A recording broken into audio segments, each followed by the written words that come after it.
घने जंगल में एक चतुर खरगोश रीनो और तेज हिरण डैश रहते थे। दोनों अच्छे दोस्त थे, लेकिन हमेशा एक दूसरे के साथ अलग अलग खेलों में प्रतिस्पर्धा करना पसंद करते थे।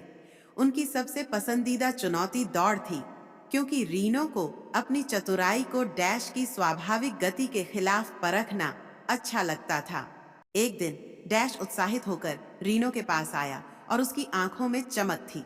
उसने प्रस्ताव रखा, आओ मेपल के पेड़ से चमचमाती नदी तक दौड़ लगाते हैं। उसे हमेशा की तरह अपनी जीत का पूरा विश्वास था। रीनो ने शांत और आत्मविश्वास भरी मुस्कान के साथ इस चुनौती को स्वीकार किया और कहा, ठीक है, लेकिन इस बार इसमें थोड़ा ट्विस्ट जोड़ते हैं। डैश ने उत्सुकता से सिर हिलाया और आगे सुनने लगा। रीनो ने समझाया, मैंने रास्ते में कई बाधाएं देखी हैं, जैसे गिरे हुए पेड़ और कांटों वाली झाड़ियां। दौड़ केवल गति पर नहीं, बल्कि चपलता और समस्या हल करने की क्षमता पर भी आधारित होगी।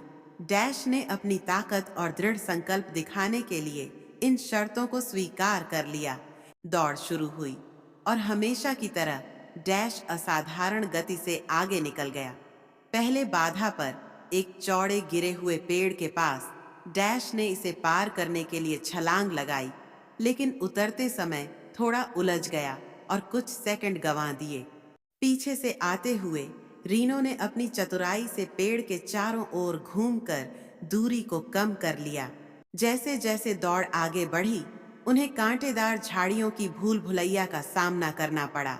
डैश ने झाड़ियों को सीधे पार करने की कोशिश की और खरोंचों से भर गया, जबकि रीनो ने सावधानी पूर्वक झाड़ियों के चारों ओर से रास्ता बनाते हुए दूरी और कम कर दी।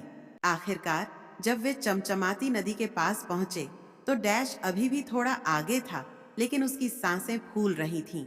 रीनो ने अपनी चतुराई से एक छोटा सा सुरंग देखा, जो सिर्फ उसे पता था। सही समय पर तेज दौड़ते हुए और अपनी चतुराई से मार्गदर्शन लेते हुए रीनो सुरंग से निकलकर डैश से पहले फिनिश लाइन पार कर गया। डैश ने हाँफते हुए लेकिन मुस्कुराते हुए रीनो को बधाई दी। उसने स्वीकार किया कि कभी-कभी चतुराई और चपलता भी गति को मात दे सकती है। उस दिन से उनकी दोस्ती और गहरी हो गई, क्योंकि दोनों ने एक दूसरे की अद्वितीय क्षमताओं की सराहना और सम्मान करना सीखा। इस दौड़ ने उन्हें सिखाया कि हर चुनौती में कौशल का संतुलन जरूरी है, और उन्होंने एक दूसरे से सीखना अपनाया।